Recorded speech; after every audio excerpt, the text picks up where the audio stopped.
ಸ್ವಯಂಭೂವನಿಗೆ ಕೊನೆಯ ಮಗಳು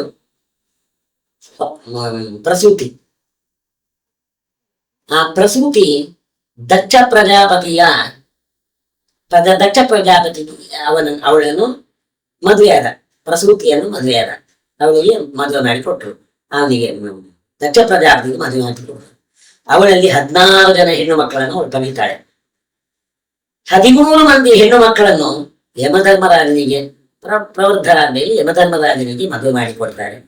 ಇನ್ನು ಉಳಿದ 2 ಹೆಣ್ಣು ಮಕ್ಕಳನ್ನು ಪಿತೃಗಳಿಗೆ ಮದುವೆ ಮಾಡಿಕೊಡ್ತಾನೆ. ಹಾಗೆಯೇ ಸತಿ ಎನ್ನುವ ಆಕೆಯನ್ನು ರುದ್ರದೇವರಿಗೆ ಮದುವೆ ಮಾಡಿಕೊಡ್ತಾನೆ. ಸ್ವಯಂಭೂ ಪ್ರಸೂತಿ ದಕ್ಷ ಪ್ರಜಾಪತಿ ಮದುವೆ. ದಕ್ಷ ಪ್ರಜಾಪತಿ ಪ್ರಸೂತಿಯನ್ನು ಮದುವೆ. ಅವಳಲ್ಲಿ 16 ಮಕ್ಕಳು. ಅದರಲ್ಲಿ 13 ಜನರನ್ನು ಯಮಧರ್ಮರಾಜನಿಗೆ, ಆಮೇಲೆ 2 ಪಿತೃಗಳಿಗೆ, ಒಬ್ಬನನ್ನು ದಕ್ಷ ಪ್ರಜಾಪತಿಗೆ ಮದುವೆ ಮಾಡಿ ಕೊಡುದು. ದಕ್ಷ ಪ್ರಜಾಪತಿ ಅಲ್ಲ, ಸತಿಯನ್ನು ರುದ್ರದೇವಿಗೆ ಮದುವೆ ಮಾಡಿ ಕೊಡ್ತಾರೆ. ಆಗ ಆ ದಕ್ಷ ಪ್ರಜಾಪತಿ ತಾನು ಒಮ್ಮೆ ರುದ್ರದೇವಿಗೆ ಮದುವೆ ಮಾಡಿ ಕೊಟ್ಟಿದ್ದಾನೆ. ಒಮ್ಮೆ ಒಂದು ದೊಡ್ಡ ಯಾಗವನ್ನು ಮಾಡಬೇಕು ಅಂತ ಪ್ರವೃತ್ತಿ ಮಾಡ್ತಾನೆ. ಆ ಯಾಗದಲ್ಲಿ ಎಲ್ಲರೂ ಕೂಡ ಕೂಡಿರ್ತಾರೆ, ಎಲ್ಲರೂ ಬಂದಿರ್ತಾರೆ. ತನ್ನ ಅಳಿಯನಾದ ರುದ್ರದೇವರು ಕೂಡ ಬಂದಿರ್ತಾರೆ. ರುದ್ರದೇವರು ಬ್ರಹ್ಮದೇವರು ಒಟ್ಟಿಗೆ ಕೂತ್ಕೊಂಡಿರ್ತಾರೆ.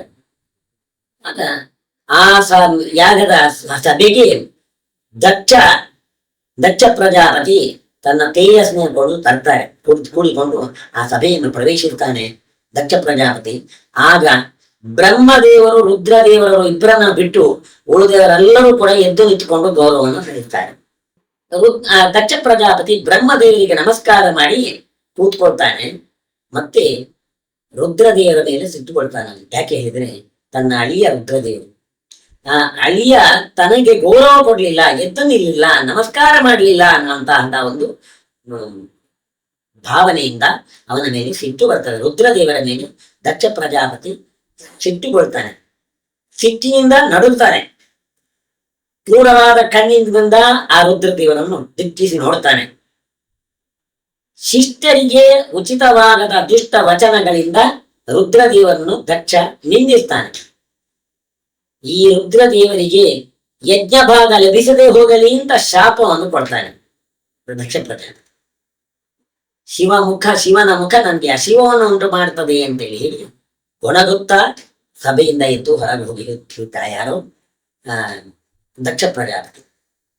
ಮುಂದೆ ರುದ್ರದೇವರನ್ನು ಅವಮಾನ ಮಾಡಬೇಕು ಅಂತೇಳಿ ಉದ್ದೇಶದಿಂದಲೇ, ದೇವರ ಪ್ರೀತಿ ಉದ್ದೇಶ ಅಲ್ಲ, ರುದ್ರದೇವರನ್ನು ಅವಮಾನ ಮಾಡಬೇಕು ಅನ್ನೋ ಉದ್ದೇಶದಿಂದ ದೊಡ್ಡ ಒಂದು ಯಾಗವನ್ನು, ಸತ್ರವನ್ನು ಏರ್ಪಡಿಸುತ್ತಾನೆ. ಎಲ್ಲರಿಗೂ ಸ್ಥಾನ ಕೊಡ್ಬೇಕು, ರುದ್ರದೇವರಿಗೆ ಆ ಒಂದು ಯಜ್ಞದಲ್ಲಿ ಸ್ಥಾನವೇ ಕೊಡಬಾರ್ದು ಅನ್ನುವಂತಹ ತೀರ್ಮಾನ ಅದಕ್ಕಾಗಿಯೇ ಮಾಡಿದ ಯಾಗ ಅಂತ ಯಾಗವನ್ನು ಕೈಗೊಳ್ತಾನೆ. ಎಲ್ಲರಿಗೂ ಆಹ್ವಾನ ಕಳಿಸ್ತಾನೆ. ರುದ್ರದೇವರಿಗೆ ಮಾತ್ರ ಆಹ್ವಾನವನ್ನೇ ಕಳಿಸುವುದಿಲ್ಲ. ಋಷಿಮುನಿಗಳು, ದೇವತೆಗಳು, ಇತರ ಎಲ್ಲರೂ ಕೂಡ ಎಲ್ರಿಗೂ ಆಹ್ವಾನ ಮಾಡ್ತಾರೆ. ಎಲ್ಲರೂ ಕೂಡ ಆ ಯಾಗಕ್ಕೆ ಬರ್ತಾರೆ. ಯಾಗಕ್ಕೆ ಹೋಗ್ಬೇಕು ಅಂತ ಎಲ್ಲರೂ ಹೊರಡ್ತಾರೆ.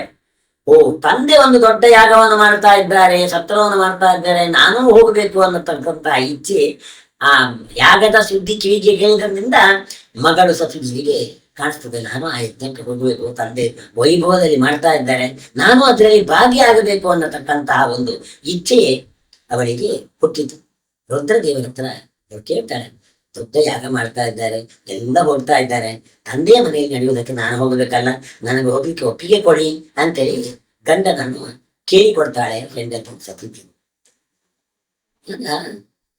ರುದ್ರದೇವರು ಯಾಗಕ್ಕೆ ಹೋಗ್ಲಿಕ್ಕೆ ಒಪ್ಪಿಗೆಯನ್ನು ಕೊಡುವುದಿಲ್ಲ ಹೆಂಡತಿಗೆ. ನಮ್ಗೊಂದು ಸಂಶಯ, ದಕ್ಷ ಪ್ರಜಾಪತಿಯ ಅಳಿಯ ರುದ್ರದೇವರು, ಆ ರುದ್ರದೇವರು ಎದ್ದಂತೂ ಗೌರವ ಕೊಡ್ಲಿಲ್ಲಲ್ಲ, ಯಾಕೆ ಕೊಡ್ಲಿಲ್ಲ? ಅಳಿಯನಾದವನು ಮಾವನಿಗೆ ನಮಸ್ಕರಿಸುವುದು ಗೌರವ ಕೊಡುವುದು ಅವನ ಕರ್ತವ್ಯ ಅಲ್ವೇ. ಕೊಡದೇ ಇರುವುದೇ ಅಧರ್ಮ ಆಗ್ತದೆ. ತಾನ ಧರ್ಮ ಮಾಡಿ ಅದಕ್ಕೆ ಆ ಒಂದು ಅವನ ಸಿಕ್ಕಿಗೆ ತುತ್ತ ಗುರಿಯಾದವನು.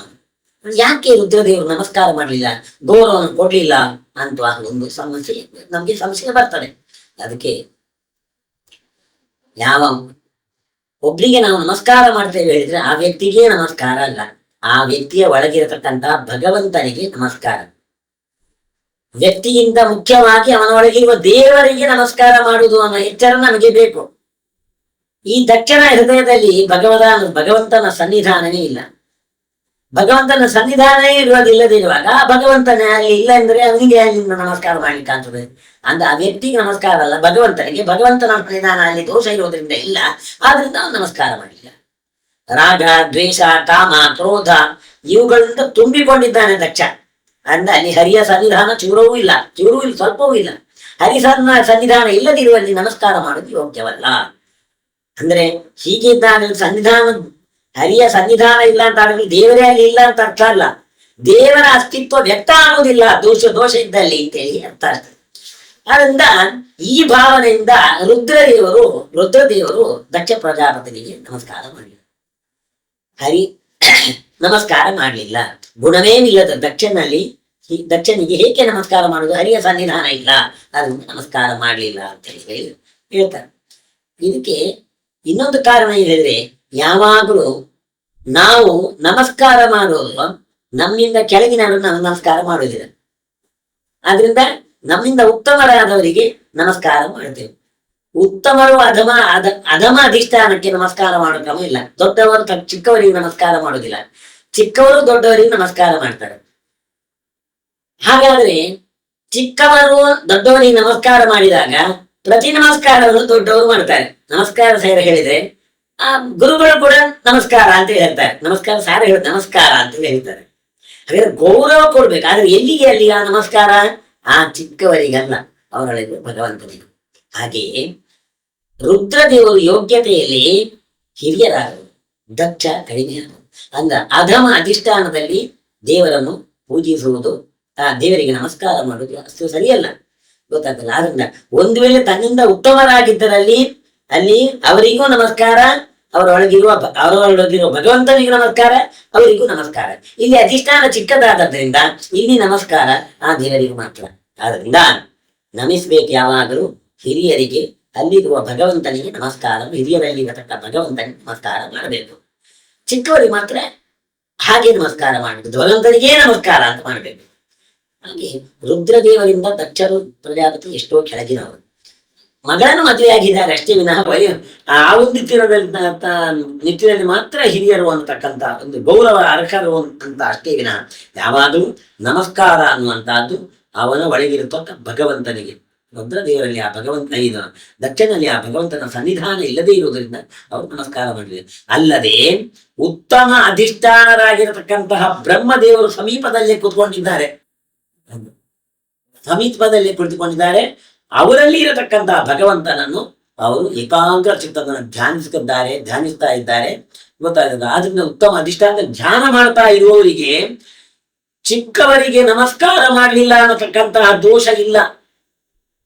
ಆ ಬ್ರಹ್ಮದೇವರಲ್ಲಿ ದೇವರನ್ನು ಧ್ಯಾನ ಮಾಡ್ತಾ ಇದ್ದಾರೆ. ಯಾವಾಗ್ಲೂ ಭಗವಂತನ ಧ್ಯಾನದಲ್ಲಿ ತೊಡಗಿದವರಿಗೆ ಲೌಕಿಕ ಕೆಲಸ ತನ್ನ ಏನು ಕರ್ತವ್ಯ ಉಂಟು, ಲೌಕಿಕವಾಗಿರತಕ್ಕ ಕರ್ತವ್ಯವನ್ನು ಮಾಡದಿದ್ದಿ ಯಾವ ದೋಷವೂ ಇಲ್ಲ ಅಂತೇಳಿ ಭಗವಂತನೇ ಭಗವದ್ಗೀತೆಯಲ್ಲಿ ಹೇಳಿದ್ದಾನೆ. ಅದರಿಂದ ಆ ಉತ್ತಮ ಅಧಿಷ್ಠಾನದಲ್ಲಿ ದೇವರನ್ನು ಚಿಂತನೆ ಮಾಡ್ತಾ ಇದ್ದರಿಂದ ದಕ್ಷ ಪ್ರಜಾಪತಿಗೆ ರುದ್ರದೇವರು ದಕ್ಷ ಪ್ರಜಾಪತಿಗೆ ನಮಸ್ಕರಿಸಿಲ್ಲ ಅನ್ನತಕ್ಕಂತಹ ದೋಷಕ್ಕೆ ಅವರು ಭಾಗಿಯಾಗುತ್ತಿಲ್ಲ. ಯಾಕಂದ್ರೆ ಅವರು ಅದಕ್ಕಿಂತ ಉತ್ತಮವಾದ ಬ್ರಹ್ಮದೇವರಲ್ಲಿ ಏಕಾಗ್ರ ಚಿತ್ರದಿಂದ ಧ್ಯಾನ ಮಾಡ್ತಾ ಇದ್ದಾರೆ. ಧ್ಯಾನಕ್ಕೆ ಮುಖ್ಯ ಅಧಿಷ್ಠಾನ ಬ್ರಹ್ಮ ವಾಯುಗಳು ಅಂತ. ಆ ಅಧಿಷ್ಠಾನದಿಂದ ದೇವರನ್ನು ಚಿಂತನೆ ಮಾಡ್ತಾ ಇರುವುದರಿಂದ ಅವರಿಗೆ ಯಾವ ದೋಷವೂ ಇಲ್ಲ. ಆದ್ರಿಂದ ಅವರು ದೋಷ ಭಾಗಿಗಳಲ್ಲ ಅನ್ನುವಂಥದ್ದು ತೀರ್ಮಾನ ಆಗ್ತದೆ. ಈ ದೃಷ್ಟಿಯನ್ನಿಟ್ಟುಕೊಂಡು ಅವರು ಹೇಳ್ತಾರೆ, ನೀನು ದಕ್ಷ ಒಂದು ದುರುದ್ದೇಶದಿಂದ ಈ ಒಂದು ಯಾಗವನ್ನು ಮಾಡ್ತಾ ಇರೋದು. ನಮ್ಮನ್ನು ಅವಮಾನಿಸುವುದೇ ಅವರ ಉದ್ದೇಶ ಆಗಿದೆ. ಅದರಿಂದ ನಾನು ಅದಕ್ಕೆ ಹೋಗಲಿಕ್ಕೆ ಅನುಮತಿ ಕೊಡುವುದಿಲ್ಲ ಹೇಳಿದಾಗ ಅವಳಿಗೆ ಏನು ಮಾಡುವುದು ಗೊತ್ತಾಗೋದಿಲ್ಲ. ತಾನು ಒಮ್ಮೆ ಹೊರಗೆ ಹೋಗ್ತಾಳೆ, ಒಳಗೆ ಹೋಗ್ತಾಳೆ, ಅಲ್ಲಿಗೆ ಹೋಗ್ತಾಳೆ, ಒಮ್ಮೆ ಗಂಡನ ಮಾತು ನೀಡಬಾರ್ದು ಒಳಗೆ ಬರ್ತಾನೆ, ಹೀಗೇ ಬರ್ತಾಳೆ, ಹೀಗೇ ಒದ್ದಾಡ್ತಾ ಇರ್ತಾಳೆ. ಮುಂದೆ ಒಂದು ತೀರ್ಮಾನ ತೆಗೊಳ್ತಾಳೆ, ನಾನು ಹೋಗಿಯೇ ಹೋಗುದು ಅಂತ ಪತಿಯ ಮಾತನ್ನು ಉಲ್ಲಂಘನೆ ಮಾಡಿ ತಂದೆಯ ಮನೆಗೆ ಯಾಗಕ್ಕೆ ಹೋಗ್ತಾಳೆ ಅಂತ ಹೇಳಿದ್ವಿ.